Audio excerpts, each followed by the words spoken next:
Yo, on this channel I'll be teaching you the most easiest way, most fun way for you to learn Mandarin Chinese. Yeah, now, let's start learning. Buckle up. Hello everyone. Welcome to lesson 42 of Mandarin Chinese. Today we continue learning about the earth vocabulary.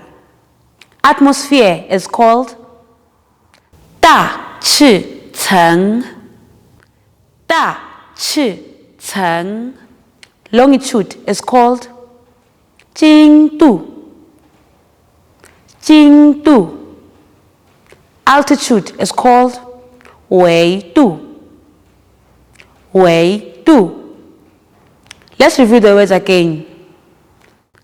大气层 经度 纬度 This is the end of today's lesson. Please remember to like, share, comment. Click the subscribe and notification button. Hope to see you next time. Goodbye.